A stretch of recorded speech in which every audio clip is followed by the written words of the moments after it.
I'm not going to touch that too much, but that's what really like stood out to me because I was like, really? That's the road you want to go down? You know what really makes us mad is wasting money on CDs with only one or two good songs. Yeah. Tell them about punk.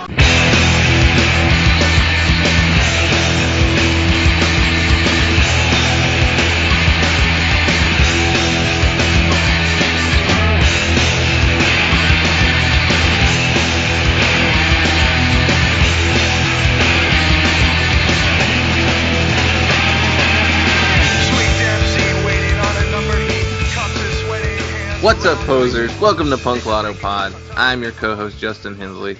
I am your other co-host, Dylan Hensley. And today we are joined by Taylor Banks, who runs Diversify DIY. Taylor, how are you doing today? I am doing wonderful. I'm so happy to be here. And this is your podcast debut? Yes, it is. Well, don't worry, no one will hear it. So our audience. You can't tell them that. Our audience is going to get you so much exposure. Why don't you tell people about Diversify DIY and like what it's all about? Okay, well, so I like telling the origin story. So basically, one day, my friend Addie and I were talking about how we were tired of just like straight white men being the faces of the DIY scene when there was like a bunch of other bands and like artists out there who we felt deserved the same exposure. And so we decided to just start Diversify DIY. It just really stemmed from like a phone call. And it kind of just, honestly, I didn't picture it becoming something as big as it did. But now we have a decent platform. And what we do right now is every Monday we do spotlights for different bands that have members of marginalized groups, whether that be women, people of color, disabled people, like just really anyone who is not like a straight white man, just to try to give them the exposure that they deserve. And I've also like been to a few events that we've sponsored. Currently going to be sponsoring the Snowchella Festival on Saturday. So Diversify, like we will be there at that. And so, yeah, like that's just kind of what we're doing now. We're basically just an organization that aims to help bands of marginalized communities get the same opportunities as their counterparts. So it's pretty cool. I appreciate everyone who supports the org because like it really takes a village, and we would not be where we are currently without like the support of our supporters, friends. I call them friends, honestly. Yeah. Once like you follow us, you're like our friend. Yeah. Oh, that's really awesome, actually. As two straight white men who host a podcast that we do ourselves, it's pretty obvious how the quote-unquote face of DIY and stuff like that is not really representative of who's playing and actually, building the scene and working. And so what you're doing is really awesome.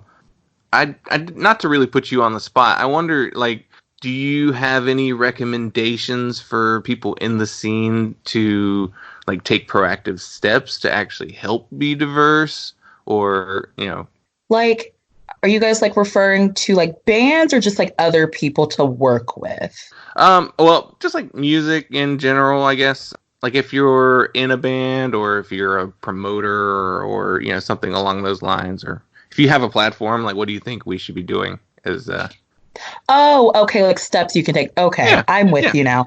Honestly, my first bare minimum step was like, since we do the spotlights, like check out the bands that are posted. Like I understand that not every band is going to be everyone's taste, because honestly, some of the spotlights I've done, I wouldn't listen to their music, but that doesn't mean it shouldn't be out there. So honestly, just check out the spotlights. Maybe you'll find a new band that you like. Just like listen like another bare minimum thing, I think, is just listening to people when these conversations come up. Like, it's really important to listen to marginalized communities when they have concerns, especially in a scene like this. And instead of just kind of like ignoring it or casting it to the side or thinking or kind of having that like bystander effect that, oh, someone else will take care of it, be proactive, retweet their tweets, engage and be like, hey, like, what can we do to help? Like, just like being willing to take that extra step and just like actually make a difference versus just waiting on someone else. And also just like, like since y'all do a podcast, having more like people of color or women or just like other people on your podcast to get their voice out there, or just like helping to promote the music, like luckily since we're in the social media age, a retweet can go a long way, or like sharing a post like on your story.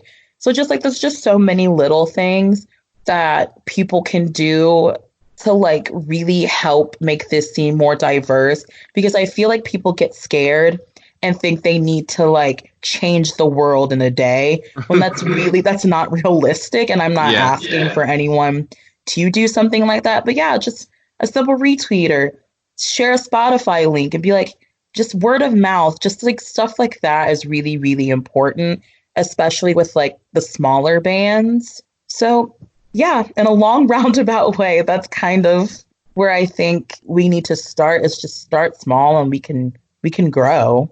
Yeah, that's perfect. That's really great. And normally we do our social media plugs at the end, but we'll go ahead and plug the Twitter now. That's it's twitter.com/diversifydiy, right? Or at Diversify DIY. I don't know why I read the URL. What maniac is using Twitter on a desktop? But Twitter on a desktop? Ooh, vintage. That's what I'm on right now, but that's because I'm sitting in front of a computer. But right. But yeah, Diversify DIY is all our, like, that's us on Facebook. That's the Instagram. That's the Twitter. It's just, luckily we were able to get that handle for everything. It's just super easy to remember. So yeah, that's all the social media. Sweet. Awesome. Yeah, definitely give the page a follow and learn about some new bands you probably missed out on. We can jump into the show if everyone's ready. All righty. Cool. So this is the show where, using a number generator and the Rate Your Music Punk charts, we choose one album and one EP at random to discuss. And this week we're talking about the year 1981. Rise above, we're gonna rise above.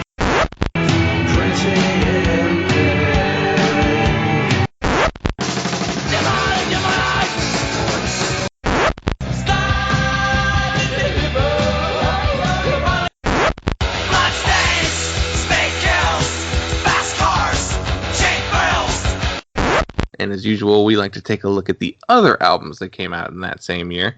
So, right off the bat, is there anything that jumps out at you? Dylan, you go first. What do you see over here? Well, we've talked about 1981 in the past. I think some of the big records that stand out to me: Youth of America by Wipers, Juju by Susie and the Banshees, Faith by The Cure. Those are all pretty big records. Maybe not the biggest for each of those bands, but pretty close to it. I'd say Juju might be... It's definitely one of the more critically acclaimed albums by Susie and the Banshees, but I don't know what necessarily the most popular record by them is. If you go by the number of ratings on Rate Your Music, it has by far the most, so that could be the one that people know the most. That's an excellent record. From beginning to end, that thing is incredible. There's some of those like the big stuff would be like Damaged by Black Flag. Oh yeah. Living in Darkness by Agent Orange, Penis Envy by Crass, Psychedelic Jungle by The Cramps. So this is a pretty big year for punk in general, and you see a lot of different threads. You've got more of the early punk, 70s punk. You've got a lot of post-punk really taking off here, and you've got hardcore really just starting. So it's really starting to branch out a lot in 81. And I think we noticed that whenever we talked about it previously. But yeah, we did the Stranglers, and 7 seconds. The last time we talked about 1981, that was an odd episode as far as which albums we were talking about. Taylor, is there anything on here that looks interesting or that you know or like? To go back to The Cure, it's seeing this on this list kind of I found interesting because as we're going to talk about later in the show, because I don't want to give anything away, one of the sounds I had like automatically went to was the sound of The Cure. So I just thought that was like, I don't know, the 80s for me, I really just like the 80s in general. Like 80s post-punk is nice. I really just enjoyed, like, I was a sucker for hair bands, I'll say it. Something about those luscious locks did it for me. But I just think the 80s in general for like music and just pop culture in general was a really good decade, especially since like 81, I believe, was the year like MTV started. So like getting to see those kind of crossroads, I think is something like just really interesting to kind of see come up. Wasn't there an article a couple years ago that came out that was talking about how the 80s had the most, how did they describe it as, like monochromatic sound? Like a majority of the music in the 80s sounded more like each other than any other time period. I'm trying to remember what that was, but yeah, like the post-punk and then a lot of, I guess, new wave is starting around this time period too. Yeah. I mean, that was something I was thinking about, new wave and post-punk, when I was listening to our album for today. But I would say new wave starts maybe more like 79. But I mean, I don't know. It's messy to try and pin that down. Well, I mean, because there's such a fine line between post-punk and new wave too. Right, and that was what I was thinking. Like, it struck me, a lot of the exemplary, like, big name post-punk bands that you think of are British, whereas a lot of the big name, you know, your go-to household name new wave bands are American, and I was curious about that. You think so? Well, now I need to look at more new wave records. I mean, when you say new wave, I think of Talking Heads, Blondie, Devo, B-52s, and if you say post-punk, I think of like Wire, Joy Division. Yeah, I guess. I mean, there's overlap, sure, but it's, as far as they kind of seem like two sides of the same coin in a lot of ways, and just new wave is maybe the more American version of that, and post-punk is the more British version. I guess I tend to look at it more as new wave is just a little poppier than most post-punk, but I don't know. There's plenty of poppy post-punk, so I don't know. Let's see. Is there anything else on here that looks interesting? Like trends? I guess, yeah, the American hardcore trend is pretty strong in 81. Yeah. You mentioned this, Damaged. Right. This is also the year of the self-titled Minor Threat EP. And this is the Nazi Punks Fuck Off was released in 81. There's some really interesting singles if you look at the everything that came out under the punk umbrella. Yeah. I mean, there's Radio Free Europe by REM, Once in a Lifetime by Talking Heads. Yeah. It's funny, like when you go to the second page, there's not as many standout records.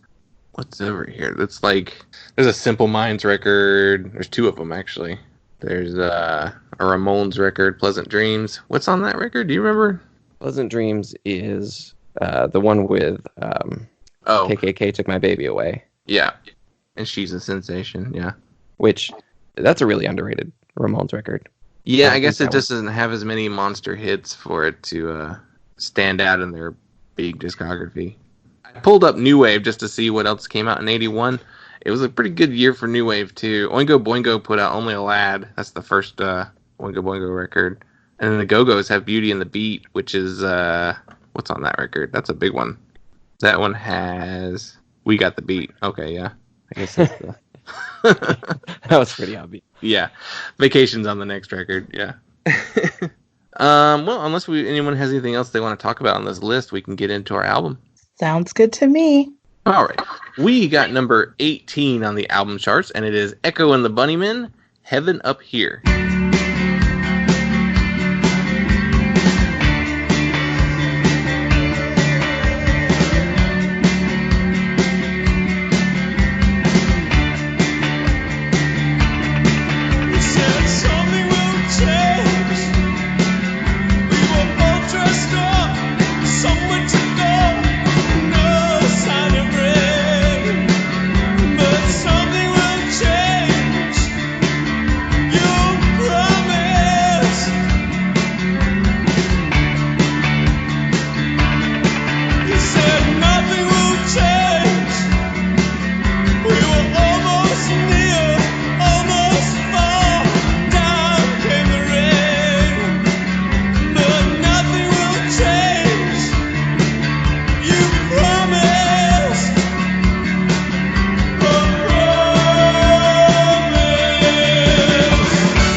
basics about this record first. So, Echo and the Bunnymen were from Liverpool, England. They formed in 1978. This is their second album and was released on May 30th of 1981. It was put out on Korova Records, which is an imprint of Warner Music designed specifically to release music by Echo and the Bunnymen. I'm not entirely sure if the band had anything to do with that, or if Warner just decided that you're going to get your own little corner of our label. Personnel on this record is Will Sargent on guitars, Ian McCullough on vocals and guitars, Les Pattinson on bass, and Pete De Freitas on drums. And the record was produced by Hugh Jones at Rockfield Studios in Monmouth, Wales. And Hugh Jones also produced albums by Modern English, Simple Minds, and The Damned, interestingly. So, Taylor, as the guest, what did you think of this record? I really liked it. Like I had kind of mentioned before, I had got some vibes of like the Smiths or the Cure, and both of which I listened to the Smiths a little more than like the Cure, but either way, I still got that connection there. And usually when I listen to an album, like I kind of like to not do anything else, especially if it's a new album that I've never heard before. And like I tend to put a scene with the album, if that kind of makes sense. So I wrote for this album, I'm in an 80s movie and I felt like I was a really angsty teen, like just kind of chilling in my room. But I enjoyed it. Sometimes it's hard for me to dissect the messages of some punk music when it comes to understanding like the lyrics. But I picked up from the track, The Disease, I kind of feel like it can interpret into today's society, like with the lyrics, some pray for heaven while we live in hell, which I thought was pretty intense of a lyric. Like, I was like, oh, shoot, like they're just kind of taking it there, aren't they? And I just feel like in society right now, just, I don't know, not to get like, I don't want to get super political, but also punk was political. Oh, yeah. I don't know. I just feel like it's very, very relevant now. It's just kind of coming back in a circle. Unfortunately. Yeah, very, very, very unfortunately. But that lyric, I think out of any lyric, really stood out to me the most while listening to the album. Because I was just like, again, I was like, whoa, that hits a little too close to home, and I don't like it. Yeah, 81, England. I guess that was still in the middle of the Margaret Thatcher era. Yeah, that was a pretty bleak period for UK at the time. And yeah, unfortunately, there's too much similarity now. Yeah.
Dylan, what did you think of this record?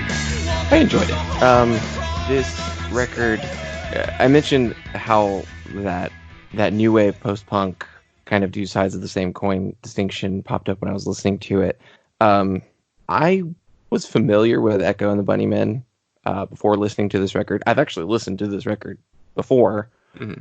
Yet so like my impression of it was like, yeah, Echo, post-punk, British sounding, generally pretty good band, but no real strong opinions about them other than they're enjoyable. But I got a really big Talking Heads vibe off of this record, especially in the guitar work. I mean, the first half of this record is just like kind of nonstop funky guitars. Yeah, I wrote that down too as well. I had quite a few notes saying that there's a lot of similarities to the Talking Heads and a lot of similarities to like David. Even vocally, there's some David Byrne type vocals going on. So I don't know how I've glossed over that in the past because I love the Talking Heads. Mm-hmm. But I mean, the similarities between this and like Fear of Music versus this and the Cure record that came out that year, you know, it leans more towards Talking Heads, I think. But yeah, it does have that sort of dreary, like dark mood that would kind of define British pop music for all of the 80s. And I don't know. I thought it was a pretty good record overall, but a couple moments where it just kind of spaced out on it. So not the most thrilling. And then I noticed when I was kind of researching it, there were a lot of critics then and even people now saying like it sounds really cool, but the songs aren't all there. There's definitely a couple tracks here where it's just endless overdubs of guitars in the studio and not really much of a hook or a melody or anything else. So yeah, I enjoyed this record too. I maybe enjoyed it a little more than you, Dylan, but they're a band that I know I should be more into. I've definitely listened to this record before and probably the album after this as well. But they're never a band. They're a band I've never really dove really deep on, and beyond like a handful of singles that I recognized. I did notice a lot of Joy Division on this record as well, which makes perfect sense because 81 had Joy Division had Ian Curtis died at this point in 81. I know New Order put out their first record in 81, so maybe it's this year he died. I guess I should look that up, do some actual investigating. He died in 1980. Oh, okay, so yeah, I guess there was a posthumous Joy Division release that came out that year. Yeah, so the comparisons to Joy Division are pretty obvious. I'm glad you mentioned the Talking Heads thing, similarities, because there was a lot that I heard there too. On the other side of it, I also heard a lot of sound that other bands would later incorporate, and I noticed that there's a lot of stuff on this record that U2 would kind of do in their early material. I know U2 was probably around in 81, but I don't think they had quite had a breakout at this point. No, I mean, they had released Boy and October up to this point, and neither of those are like the U2 records that you think of. War wasn't until 83. So they really didn't find the sound that U2 is known for until after this. So I kind of think Echo scooped them on that.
Do you have any other thoughts on this record? I'm trying to. Yeah, I think I I think I gave most of my opinions. Like I said, the disease is what really stuck out to me because y'all made a good point when you were talking about kind of the songs just like not being there, like not all the songs being there, and it just being like a lot of like the guitar. I think that's kind of why it made me feel maybe somewhat angsty because I kind of wasn't like, I wasn't, I'm trying to like figure out how to word it. I kind of lost my train of thought, but yeah, like the lyrics, like I said, I already kind of have a hard time dissecting the messages of most punk music, which is fine because sometimes you're just listening to music to enjoy it. And I just felt with this, it was just a lot of louder noises, but I don't know. I mean, I like I said, I did enjoy it. I can see where critique might come in, but overall, not a bad record. I would listen to it again. Yeah, it seems like it's missing some hooks. I think that's kind of its biggest failure. Yeah, maybe. Yeah. Go ahead. And one thing I read, they kind of call this Will Sargent's record within the band. They refer to it as his record, which really shows.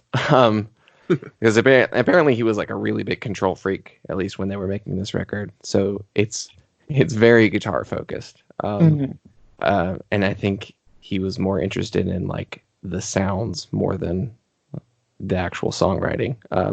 So I think that's probably where that failure comes in. But yeah, I mean, I do think to an extent they were attempting like a neo-psych sort of thing where I think they were going for something more meditative, hypnotic.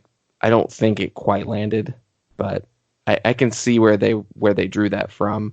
And I can also see how this would be an influence on like Ride and a lot of shoegaze bands later on, kind of bridging that punk psychedelic gap there. Yeah, it makes sense. If you look at their description on Rate Your Music, it does. This isn't the Rate Your Music show, but we do. It's a really handy tool, despite it being user based. So, but they do say like neo psychedelia is like one of its like subgenres. So it's there. I guess that's more in the guitar work, I guess, than anything. But yeah, they're interesting.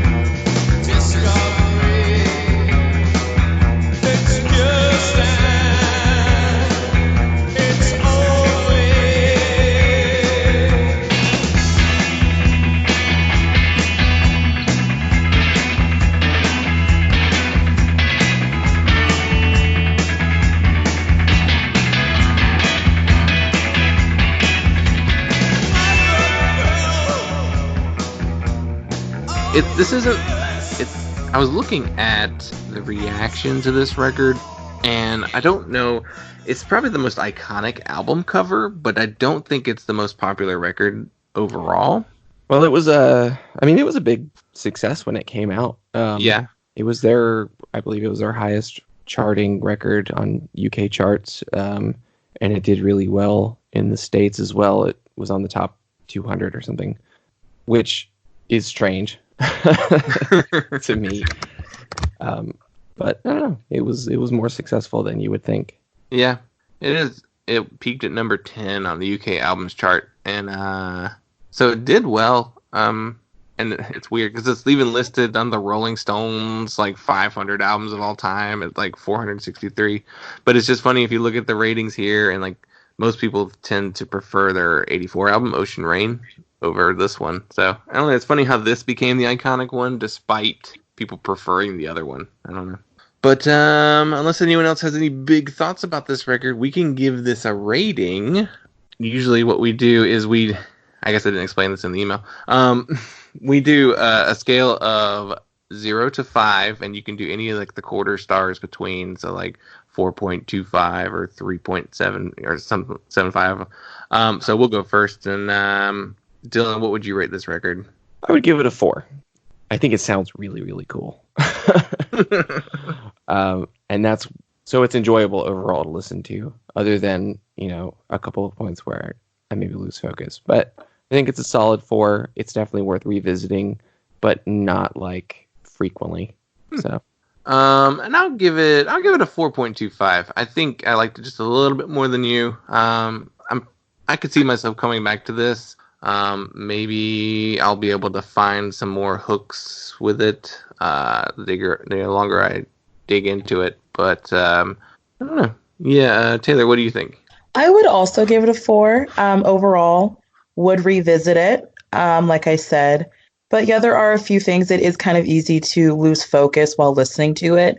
I did find myself having to take a step back and like pause, try to like reflect a little bit on like what I was listening to.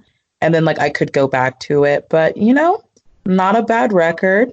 Like I said, I really love the 80s and like what the music brought to that decade. So yeah, a good 4. Very awesome. I like your approach to listening to an album for the first time. You literally will just like put it on and not do anything else, or?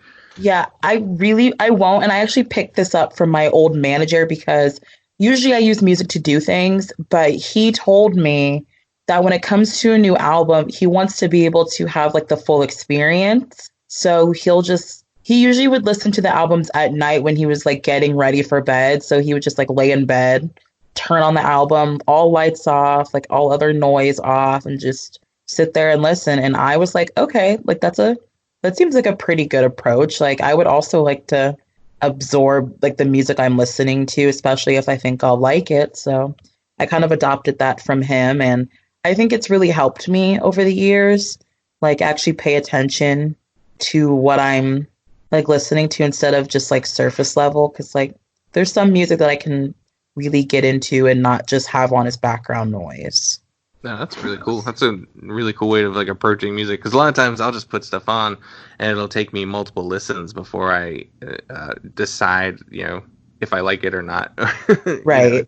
It's not as immediate as I would like to, but that's a cool idea. I wonder if I should try that a few more, or try that myself. It's still. Sorry. I was just gonna say it's still not always automatic, but it does help. So like definitely try that approach, but don't be like upset if it's still not like an automatic, like, oh yeah, I love this track, I love this album, but I definitely do think it helps. I was listening to the new AJJ record. Like I listened to it like 2 or 3 times before it really clicked for me. Mm-hmm. I think yesterday I listened to it again, and I was like, all right, it worked this time. Like I'm hooked on this record. So yeah, I should do that a little bit more often. All right, well, we'll jump into our EP then. So we got number 28 on the EP charts, and it is Government Issue and their EP Legless Bull.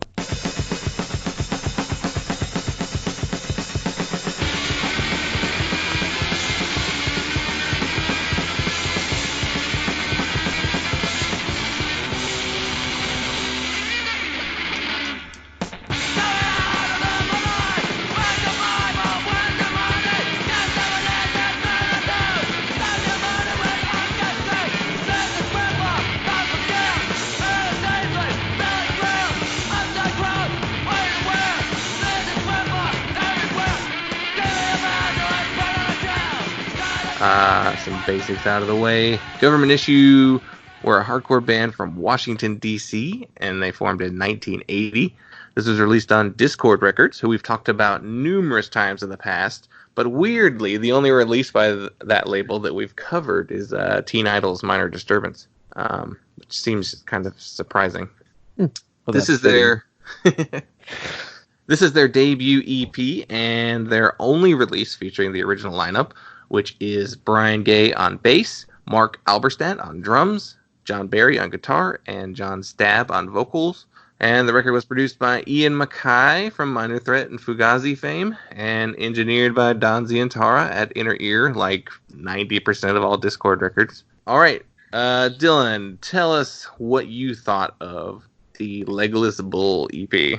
I thought it was pretty good. It's that early hardcore. It's that early DC hardcore, very similar to Minor Threat.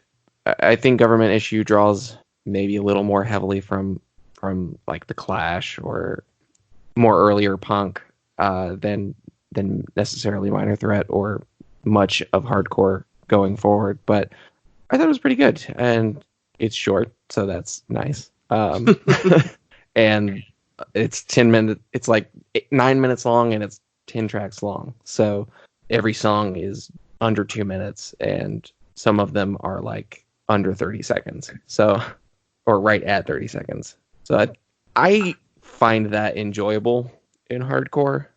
I like the no frills. Like, let's just knock out this one idea that we have and say everything that we want to say as concisely as possible and move on to something else. So I think this is a really good example of that sound really early on. It's not amazing, but it's pretty good. Taylor, what do you think? I kind of feel the same way. I liked it. I did like that it was short. The first time listening to it, I was actually very surprised at how short it was. Like, I know EPs are obviously not going to be as in depth as an album, but I was like, this isn't even 10 minutes. But I was like, okay. Pretty easy listen for me. I wasn't distracted at all. I was able to kind of get through it. In terms of inspiration, like musically, I couldn't really pinpoint who I thought they sounded like, which is fine. They don't always have to sound like someone else. But again, I kind of got like a very political, loud, like angry feeling from it. But like it was kind of exhilarating, like sometimes that's good. And what really stood out to me was the song No Rights. Again, unfortunately, kind of too on par with our current climate, but hey, sometimes it's like that.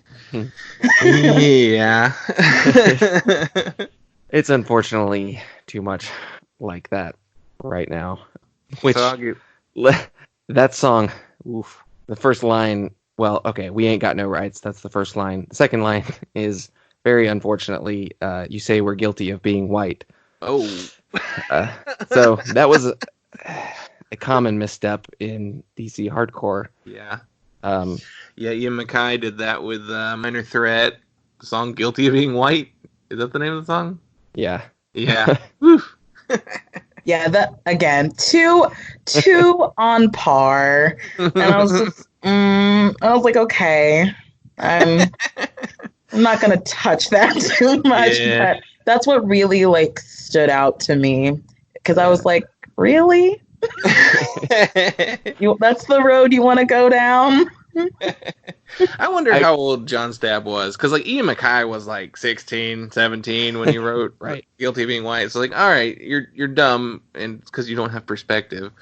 Yeah, I don't remember how old John Stabb was. He's probably around the same age too. But it's like, yeah. But I mean, the rest of the lyrics of that song are pretty anti-cop, anti-authority. Yeah. So there's that. I think it came back around, but yeah, not a great start. Very much a roller coaster. Oh, where's he gonna go with this? Okay. I'm pretty sure the song "I'm James Dean" just has him saying "I'm James Dean" over and over again. So I don't know. I don't really know what that one's about. Right. Well, and yeah, I mean, rock and roll bullshit is. Oh, right. That's the one. Like, hey, pass the bong. Yeah. Right. The whole "I need drugs." I was like, oh, okay, all right. They were a straight edge band too, I think, early on. So it is very clearly like people who didn't actually hang out with people who smoke weed, trying to pretend like they do. It's like, all right, whatever, guys.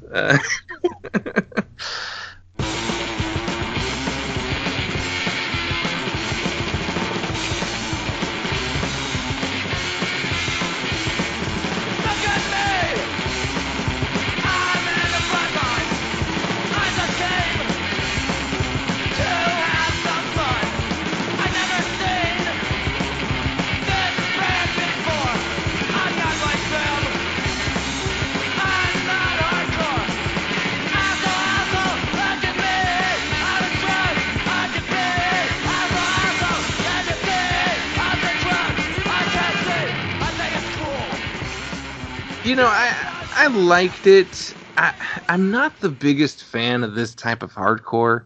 Like I respect it and it's important for when it came out, but with the exception of Black Flag and Minor Threat, I don't really like a ton of it because it all sounds very much the same to me. Mm-hmm. A lot of those like scaling like guitar chords where it's just like up and down the neck and not much like variation on that. And even then, like I really enjoy Minor Threat and Black Flag. I don't listen to them that much anymore, because I'm 33 and I don't need to listen to Minor Threat anymore. But I didn't mind this. It has a different sound than a lot of the bands. I don't know if it's their guitar playing or I'm not entirely sure. Their later albums go in a very different direction from a lot of their other, peers in the DC hardcore scene. Yeah, I mean, they would change members quite a bit throughout the 80s. Right. Like, they changed members from the first EP to the second EP. So, and then they would get Brian Baker from Minor Threat to join on the next one. So, yeah, it's interesting. I'd say it's maybe one of the better EPs like this. It's funny you mentioned the length earlier. I was looking at the track listing before I even played it, like listened to it, and I saw that I was like, 10 tracks. Is this really an EP? And then I looked at the playtime. It was at 9 minutes. I was like, oh, okay, yeah, it's an EP. I don't. That's how I felt. I was like, ooh, 10 tracks? And I was like, oh, okay. Yeah, it flew by. So when they're this short, they're hard to pay attention to as well. So I don't know.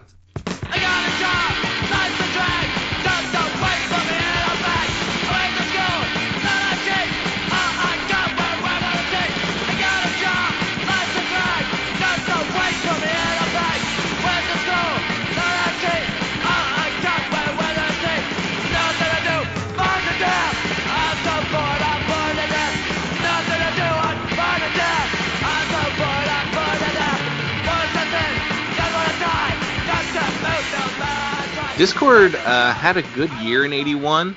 They released the Minor Threat self-titled and the In My Eyes EP. And they also released SOA's Soul EP, No Policy. SOA was Henry Rollins' band before he moved to LA and joined Black Flag. And they also released an EP by a band called Youth Brigade, but it's not Youth Brigade that we all know. It's a DC Youth Brigade. I didn't realize that there was a separate band with the same name, but they put that out in 81 as well. Yeah, I don't have a lot to say about this. It's so short. Yeah. I didn't realize this was Discord number 4. This was the 4th record released by Discord Records. I mean, which is, I think most of those 4 records were released in 81. So yeah, Teen Idols came out in 80, and that means the 2 Minor Threats were 2 and 3, maybe? I don't know where SOA's album fell in that, but Taylor, do you have a lot of did you or have you listened to a lot of hardcore in the past? Not really.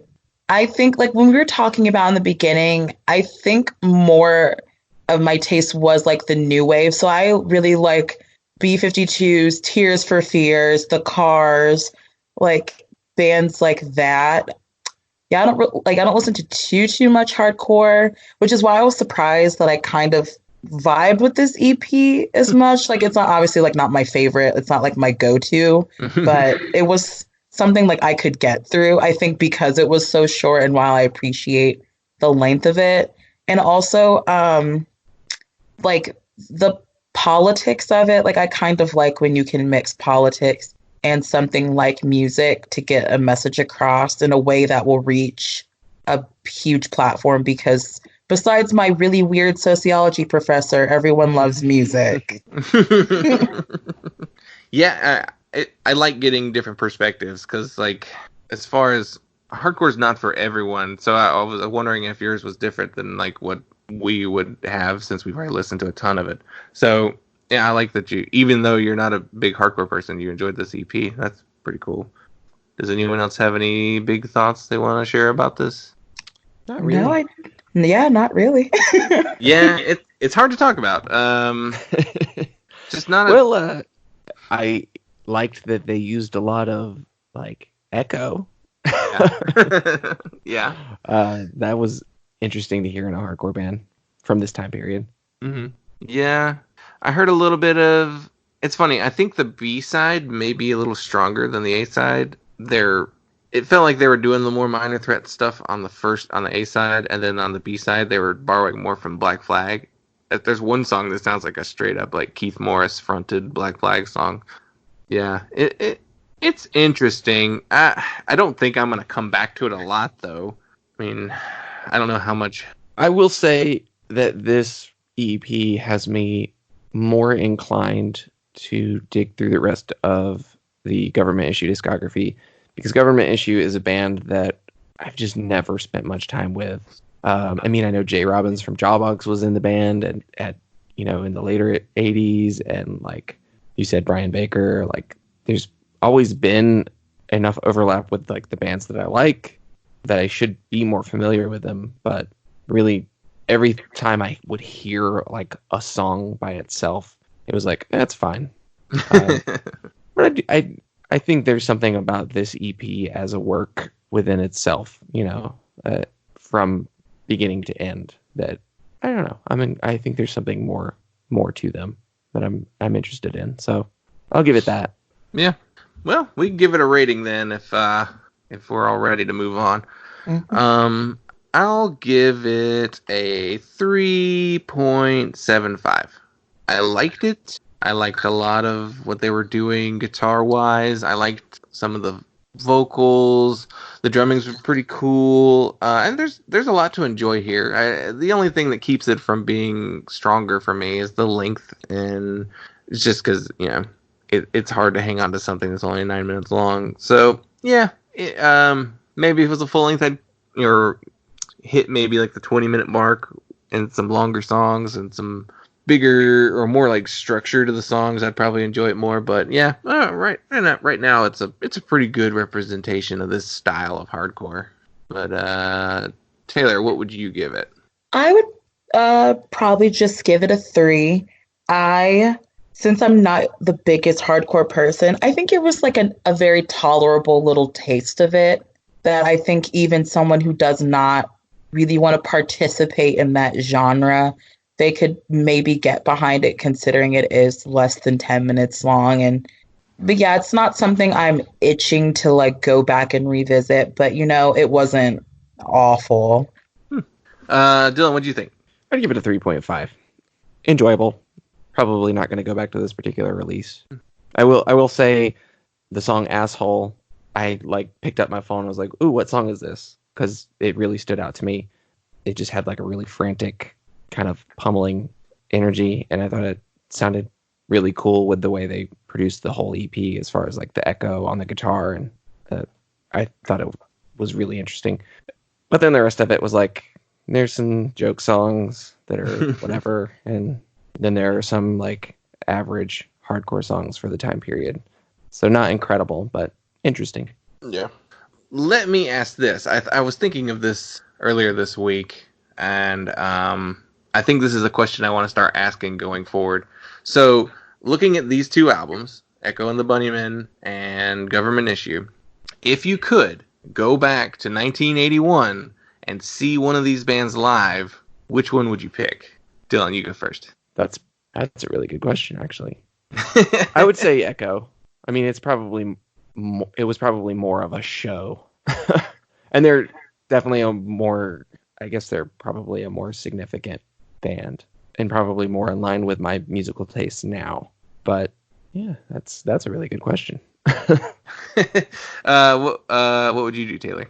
That is a really good question. And yeah, I would also say Echo and the Bunnymen, because they just align more with like my taste, particularly out of the 80s. So yeah, I feel like I just would enjoy that kind of environment a little more. And I think I agree. I think I would go see Echo too. I feel like Echo was probably like at the top of their game in '81, and then Government Issues kind of starting off. And I mean, I like to think about what type of venue it would be into. I imagine Government Issue was probably playing like basement shows or like tiny little Legion Hall shows. Yeah. Whereas like Echo would probably be playing if they're in the States, probably like a more like small club, maybe mid-sized club, and then maybe like a bigger stage in England. But yeah, I think Echo would be more fun to see live. I think that's a question I want to keep asking going forward, just to kind of get an idea. But yeah, well, very cool. So next week, we will be doing a special episode. We are celebrating My Bloody Valentine's Day, and we're going to be talking about exclusively shoegaze records. And for our album, we will be talking about Chapter House's Whirlpool. And for our EP, we are doing Lush's Blind Spot. So we did this last year. It was a lot of fun. We figured we would do it again. We're coming up on Valentine's Day, so this will be perfect timing. Taylor, please tell us where we can follow you online, what we need to know, anything you want to plug. Well, so my personal Twitter is Tofu Taylor. I love good old tofu. That's really all there is there. Instagram is just tbanks1115. I already plugged. I'll just plug at Diversify DIY again. That is across all the socials. I'm sorry for my Twitter. I shit post a lot. That's really all there is to me. But yeah, like other than that, I'm just thank y'all for having me. And this was really cool. I really enjoyed being a part of this. Oh, thank you for doing the show. We're very happy to have you on, and we think what you're doing is really cool with Diversify DIY. So, yeah, it's awesome. Continue to follow us on all the social medias. We are at PunkLottoPod. We have a voicemail line that is, God, why do I always forget the phone number before I'm doing the plugs? Hold on one second. I only know 2 phone numbers. Yeah, I know. Phone numbers. You never type them. You never. Yeah. Our voicemail line is 202-688-PUNK. That's 202-688-PUNK. Leave us a voicemail. Tell us what you thought about the episode, or if you like these records better than us, or if we were wrong for not liking Government Issue. Yeah, whatever you feel like. Who would you time travel to go see? Yeah. If you could get in a time machine and go to 1981, which would you see, Echo or Government Issue? That'd be really Government fun. Issue would be really interesting, though. That question gave me pause. I mean, to really see in person early DIY punk, that would be really cool. Yeah. Yeah. And then we have a website. It's punklottopod.simplecast.fm, and our email is punklottopod@gmail.com. All these ways to get in touch with us. Yet you never call. You never call anymore. And that'll do it for this week. Taylor, thanks a lot. Thank you. Yes, thank you so much. But every other Echo and the Bunnymen album. Yeah, I have all the other ones. Oh, you do? Well, how about the Jesus and Mary chant? Yeah, they always seemed what? They always seemed really great is what they always seemed. They picked up where your precious Echo left off, and you're sitting around complaining about no more Echo albums. I can't believe you don't own this fucking record. That's insane. Jesus.